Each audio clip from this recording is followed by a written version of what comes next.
د محبوب د رعب د وجه زه د هغه رهبر نه پوښتنه هم نشم کولی، هسې نه چې څه خطرناکه خبره یې ورته نه کړي. اوس له هیبت رهبر دا ذوقي شی دی زما عزیزان، ایمانی درته م خفه کېږئ مه تاسو او مونږ پې پوهېږو نه. رهبر او بیا د عاشق او د محبوب په منځ کې او بیا د هغې رعب دا ذوقي څیزونه دي. په دې خبره واورئ مونږ نه پوهېږو، مونږ وختي خلق یو ها کو والا. لکه دا مازیګر ټیم کې د هلکان کونتر یې لوزئ که نه جي، نو د هلکانو ته ګورئ داسو ها کو ها کو ها کو تر هغې الوزئ چې تر څو یې پردی کونتره پې نیولي ني، نو پردی کونتره پې ونیسي راولي بیا خرڅه کړي. هلکه یو هلک ته ما چې ته دا کونترې ولې ساتي بیخت؟ وی جي دا هم تجارت دی. نو زه دا پوه نه وم چې کونترې څه تجارت دی، خو ساتي او دانې ورکوې پیسې پې خورئ هسې فضول.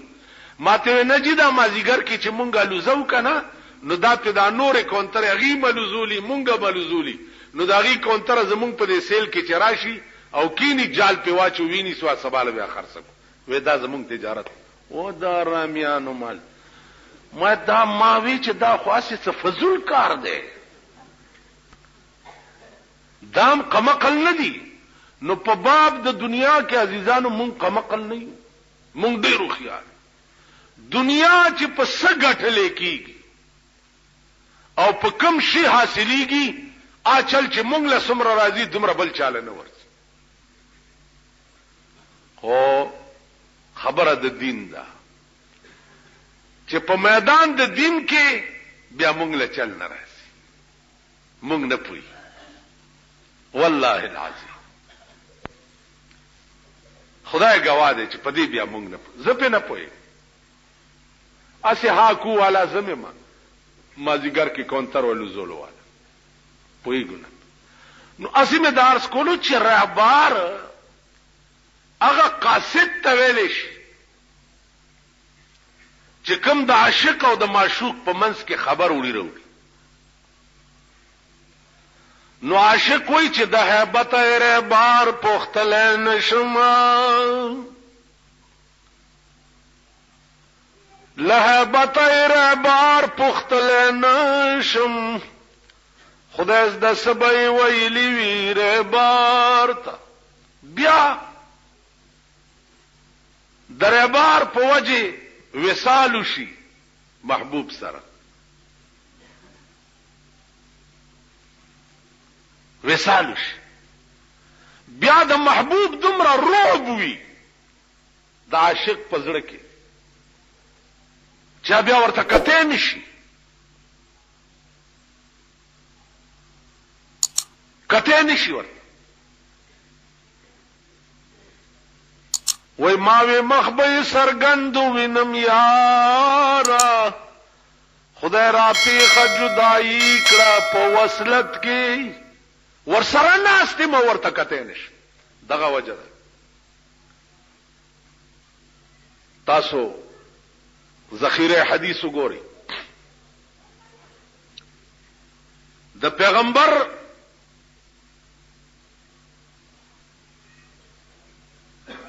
تمام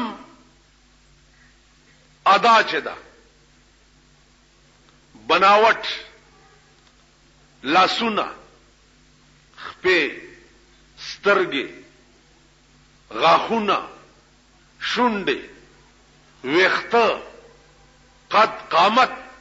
دا د کبار صحابو نه نقل نه دی. کبار صحابه معنا مشران صحابه، دا کردار ټول د صغار صحابو نه نقل دی. کبار صحابو د سردار کونین نه رستو قسم بخوړو چې کوم تاسو کوی چې د حضور رنگ مبارک څنګه یا شونډې څنګه وي یا غاښونه څنګه، والله کوم ولی ورسره به ناستو مونږ ورته چرې کتلی نه دي، نو نم کتی شو. په منبر به او دا تاسو ټول ما ته ګورئ کنه او زه څه شی نه یم کنه ټول ګورئ پیغمبر به چې په منبر ولاړو د کم صحابي سر به اوچت نه و ټول به ځمکې ته کت دا جرأت چا نه شو کولی چې هغه ته وګوري دا د چا مجال نه و په وصلت کې جدا و تاسو خیال راغی نو عرض می داو چې یو ورځ یو غلام دی او نوې مسلمان شوی دی چرته ورته کتلی چې کتلی دی په دغه ورځ رسول الله صلی الله علیه وسلم رانجا چولی رانجا چول سنت دی د 200 مرزونو علاج دی شات د 200 مرزونو علاج دی پیغمبر ویلی دی رانجا درې سلایان یو سترګه کې درې بل کې شروبم د خاینه کېو ختمه به په خای سترګې او زمونږ زمانہ کې رانجه خو څوک چینا کچاوا چول دا داسې مردار خلق دی ور پوری خان دی نن خوده عام طور بعضی مليان عادتي رانجه چول ډېر اچي نه مولا ګوره نه چې دا چټاکې رانجه وخت پسترګو کې چول خان دی ور پوری سردار کونین با بلا ناغه رانجه چول عزیزانو د دې داسې مثال دلکات د مولانا الیاس رحمت الله علیه تبلیغی نصاب جمعتونو کې دالکان وای نو دوی اعلانو کې چې رونو زایمه بیان بکیږي ا بیان کې څه صرف پاغه کتاب کې حدیث دی د جناب رسول الله صلی الله علیه وسلم نور هیڅ نشته حدیث دی. نو تاسو دې ځان ته ګورئ چې هر یو کېړه یلی او ټاک لاندې هر یو کېړه یلو د نسوارو ډبیر او چته یو باروزی کینی نه بس خپل 200 لکان چی اکینیا بیان ووري او د جمعات مقتدیان چې ټول ته باروزی الکه څله بارو وتی الته چرته خرسره وای کلاو کوي کپکور دې سیلاب راغې ظالم خو یو منټ کې نه کنه یو منټ کې نه د پیغمبر حدیث بیانېږي کنه حدیث بیانېږي وای په ایمان چې قیامت ورځ به شفاعت کبرا د جناب محمد رسول الله لوی شپارس کون کې با زمونږ د خدای په مخ کې هغه او مونږ ورمخ کې شو چې جی وای بخا تاغه چې زما حدیث به شروع شو یو ملت به ورته نه کېناست تم عثمانه د شفاعت تمک مونږ به شفاعت کوي د دې خلقو به شفاعت کوي عزیزانو حدیث او قران دا د محبوب کلام او د محبوب کلام چې د عاشق په سینه 24 غنټه پروت نو او د تصور د بل شی وو نو خدای نه د جنت تمام کوا او رسول الله نه د شفاعت تمام کلامونه د بل څه شي او د بل چا به څه خبري او د بل چا به څه تقریری زما به څه خبري زما د ذات د بل چا به څه تقریر تاسو وګورئ یا به چرته ارزانی عام د ملک بیړه تبا ده خبره دا هغه ذات کوي چې هغه کور درته آباد کی چې کم کور به ابد الاباد د پاره تا سره ابد الاباد او هغه د جنت کور دی اب صرف د خدای او د رسول تقریر تا په وګي خودو او په هغه لار روانې دو نبات کیږي کینی مونږ تبایو زمونږ بیړی غر کدا خدای پراسته په منبر د پیغمبر ناستم چې د جنت بوی سره ونګورو بوی مونږ ژوند فراډ دی زمونږ ژوند دوکه ده زمونږ ژوند بېایماني ده زمونږ ژوند منافقت دی مونږ بیړی غرقه ده عزیزانو پل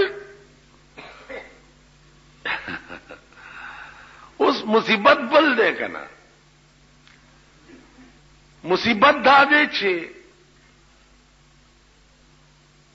مونږ قرآن من حیث القرآن بحیثیت قانون او بحیثیت کلام الله پیجندل نه دی حدیث من حیث الحدیث بحیثیت کلام د پیغمبرانو پیجندل نه دی خبره د آچا سړی له خوند ورکوي چې وړاندې دغه شخصیت پیجندلې وي ته دومره خبره خو په پوهېږئ ماماګانو تاسو یو خو د مخکې صف کې ټول بوډاګان کېنئ او زما په خبره نه پوهېږي په دې زه ډېر خفه یم نه دا خو خیر خدای م خوشحال لره چې زما د مخ ته ګورئ او زما مخ کې کار نه دی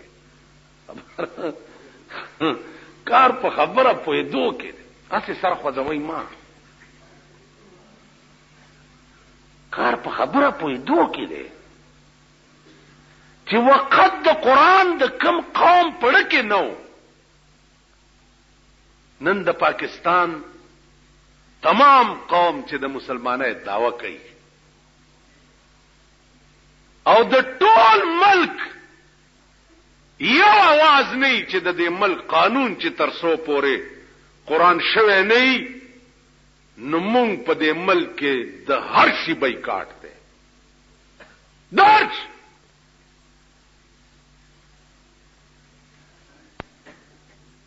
د سملو له نزو وزیران اعلانو کی چې دفترو ته نزو افسران اعلانو کی چې نوکرو ته نزو تاسو ګورئ نن د کلرکانو هړتال دی الکه څه چل دی تنخواه کمه نن د لارو هړتال دی الکه څه چل دی ریټ کم دی نن د پلانو هړتال دی څه چل دی په دا هړتال په ټول پاکستان کې ما غوګونو ته را نغی چې نن ټول پاکستان مفلوج دی چې تر څو د پیرنګي قانون د عدالت نه لري شوی نه تر هغه پورې به قلم ته نه لاس کوي او نه بچ دی د دفتر په دروازه خپک دی تاسو چا کړی دي تر اوسه پورې مونږ څه کوو مونږ مولیانم را پازي الکه دا نه خدای به خکی خدای به خکی خدای به رو بکیږي نو داسې یکدم چرته کې انا لله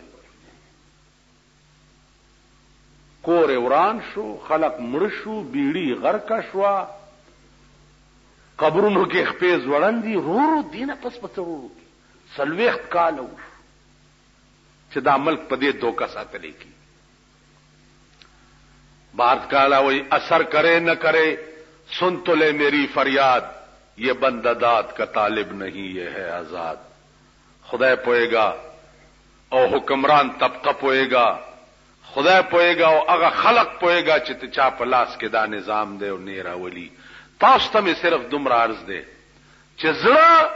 د خدای د مینې کور کول پکار